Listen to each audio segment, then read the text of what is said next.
Jean-Louis Chotard et Gérard Grandjean sur la musique de Pierre Bénichou et Marie Gros-Pierre.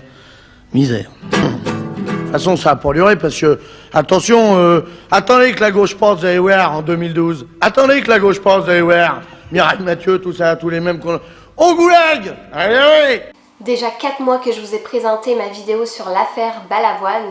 Alors suite à celle-ci, j'ai reçu beaucoup de commentaires de personnes qui m'ont demandé de parler de l'affaire Coluche. Alors c'est aujourd'hui que ça se passe. Merci encore pour vos suggestions, c'est toujours très apprécié.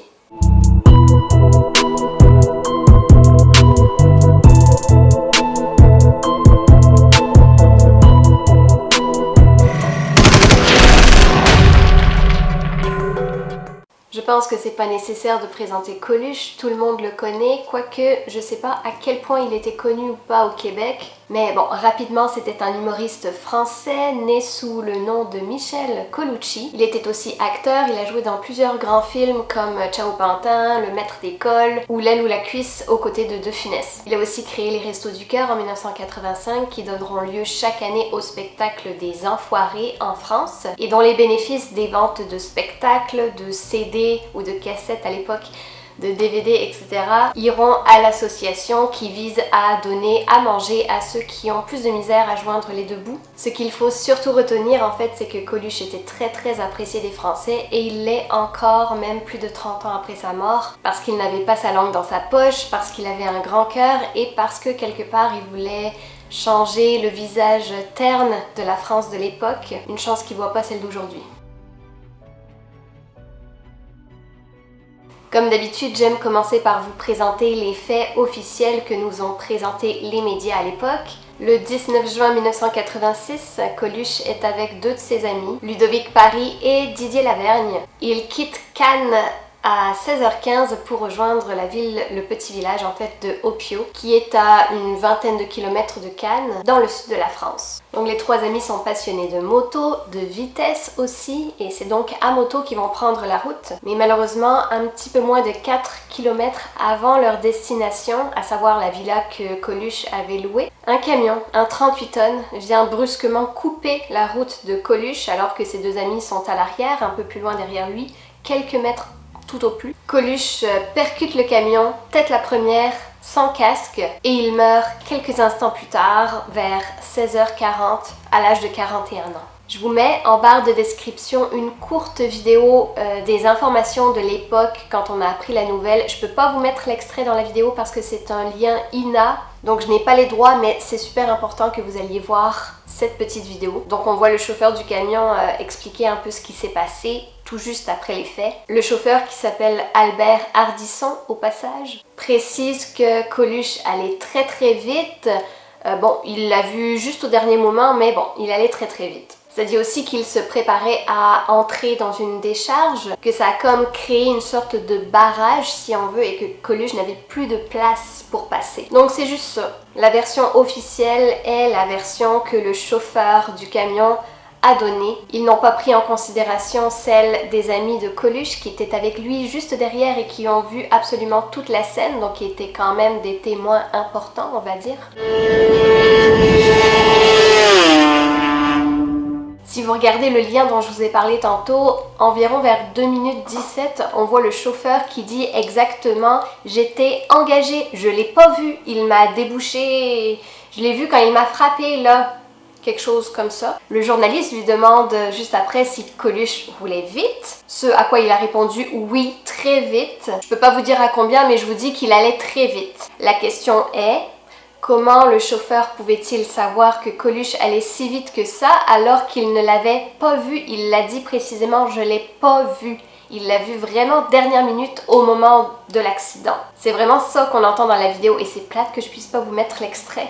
Le journaliste demande après si Coluche avait eu le temps de freiner et le chauffeur dit ben non, il n'y a pas de marque de freinage là sur la route, il n'a pas eu le temps de freiner. Donc Coluche avait très probablement freiné, en tout cas essayé, mais comme il n'allait pas si vite que ça, ben justement ça n'a pas fait de marque de freinage sur la route. Didier Lavergne, un des amis motards de Coluche qui était présent avec lui ce jour-là, quand il est mort, affirme bel et bien qu'il ne roulait pas si vite que ça, à 60 km/h tout au plus, et plus tard une expertise scientifique l'a prouvé justement qu'il ne roulait qu'à 60 km/h. Et quand on voit l'état de la moto renversée de Coluche, effectivement, on peut avoir des doutes. S'il roulait vraiment très vite, comme le camionneur le disait, la moto serait sûrement passée sous le camion et aurait dû être complètement détruite. Là, elle a l'air quasi neuve, quoi. Didier Lavergne dit aussi que le camion n'était pas en travers de la route, qu'ils allaient justement le croiser tranquillement, quand d'un seul coup, le camion a brusquement changé de direction. Il dit « on roulait calme, en ligne droite, on a vu le camion, il n'était pas en travers de la route, il était de son côté, et au moment où Michel est arrivé à sa hauteur, il a brusquement tourné à gauche, une manœuvre insensée. » Le camion en question venait de la gendarmerie de Grasse et sa benne était remplie de gravats et il ne se rendait pas sur une décharge comme on l'a entendu à l'époque, mais bien sur un terrain privé.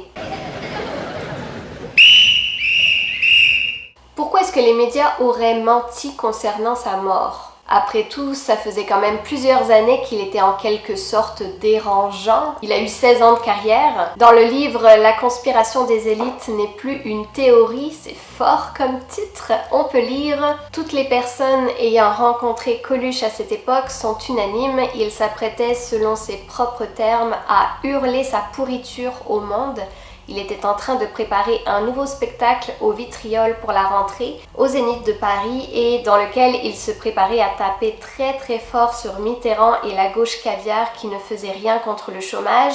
Et puis surtout, il allait parler de Mazarine. Il connaissait tous les secrets du tout Paris. Je vais les secouer, je vais les allumer tous, répétait-il souvent. Jusque-là, on a bien rigolé, mais ils m'ont encore rien vu. Cette fois, ils ne vont plus rire du tout. Remettons les choses un petit peu en contexte. Notre cher président François Mitterrand, élu juste après Giscard, menait une double vie à l'époque et ce pendant des années, je perds la voix, qu'il a réussi à cacher tant bien que mal. Mazarine était donc la fille qu'il a eue avec cette autre femme qu'il fréquentait. Donc c'est certain que Mitterrand faisait tout pour qu'on évite de parler de sa fille. De janvier 83 à mars 86, il y a eu environ 3000 conversations d'écoute téléphonique, dont plusieurs étaient illégales, qui ont été enregistrées. Et c'était des demandes personnelles de Mitterrand pour protéger sa vie privée et notamment des révélations au sujet de Mazarine. Mais continuons. 3 jours avant sa mort, le 16 juin 1986, Coluche déclarait à Michel Denisot, qui est un animateur télé français: les hommes politiques vont recevoir. Lors de mon dernier spectacle, j'avais fait peur à certains hommes politiques, mais là je vais carrément leur faire honte. L'acteur et ami de Coluche, Gérard Lanvin, confirme lui aussi dans un interview récent qu'un mois avant sa mort, Coluche lui avait confirmé son intention de s'en prendre sérieusement aux politiques lors de son prochain spectacle au Zénith. Il avait aussi prévu d'aller beaucoup plus loin que les Restos du Cœur et s'attaquer au chômage, à la répartition inégalitaire du travail et des richesses en France. Il allait foutre en l'air tout le théâtre politique actuel. C'était lui ou eux. Mitterrand et le PS et le Parti socialiste étaient probablement effarés à l'idée que l'homme de gauche le plus populaire en France allait passer les 2 années avant la présidentielle de 88 à les attaquer impitoyablement. Et avec Coluche, on pouvait être certain que ses promesses, elles, seraient tenues. Elles le furent en effet sous forme de bandes enregistrées de son prochain spectacle à venir et qui disparurent comme par miracle après l'accident, ou plutôt son assassinat. Bon, plein de choses intéressantes ici. Concernant les bandes enregistrées de son prochain spectacle à venir, ça a été confirmé par la dernière compagne que Coluche a eue entre 81 et 85, qui était Fred Romano. Elle a raconté dans son livre son histoire avec Coluche et au sujet de sa mort, elle dit: je n'ai jamais su trop quoi penser de cet accident. Ce qui est certain, c'est qu'il était en pleine préparation d'un spectacle explosif. Les bandes étaient enregistrées et elles ont disparu comme par miracle après l'accident. J'aurais aimé savoir ce que contenaient ces bandes. Nous aussi, on aurait aimé savoir. Sinon, il est entré en campagne présidentielle en 1980 pour les élections de 81. Je suis venu vous dire solennellement que je suis officiellement candidat à la présidence de la République. Quand ce qui était à la base une blague a commencé à prendre trop de place, à devenir plus sérieux, Coluche était censuré. On ne l'invitait plus ni à la télé ni à la radio. On voulait déjà le faire taire à cette époque-là. Les renseignements généraux avaient tout fait pour le décourager et il avait reçu aussi des menaces de mort de la part des services secrets français, entre autres, à plusieurs reprises. Son ami Didier Lavergne disait « Il y avait une balle encadrée dans son bureau avec écrit « La prochaine sera pour toi ». C'était clair.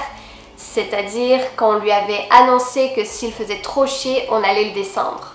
Donc il avait fini par renoncer à sa campagne, un peu pris au piège. Coluche voulait-il se représenter aux élections de 88 ? Ça, on n'en sait rien, mais ce qui est sûr, c'est que Mitterrand, entre autres, n'avait pas tellement envie de faire rire de lui durant les 2 années précédant les élections de 88. Alors, accident ou pas ? Je vous avoue que je suis très perplexe. Quand j'ai commencé mes recherches, j'ai eu très envie de croire ce chauffeur de camion, même s'il semblait froid et complètement détaché de la situation. En fait, il y a toujours une petite partie de moi qui a envie de croire en l'être humain, une toute petite partie. Mais oui, j'ai eu envie de croire cet homme quand il disait que cet accident a bouleversé sa vie et que suite à ça, il a eu de graves séquelles psychologiques. Pourtant, vous commencez à me connaître, moi je crois en rien de ce qui est dit dans les médias. Je veux pas influencer personne, même si je sais que quelque part avec mes vidéos, c'est un peu ça qui arrive. Mais oui, ça se peut très bien.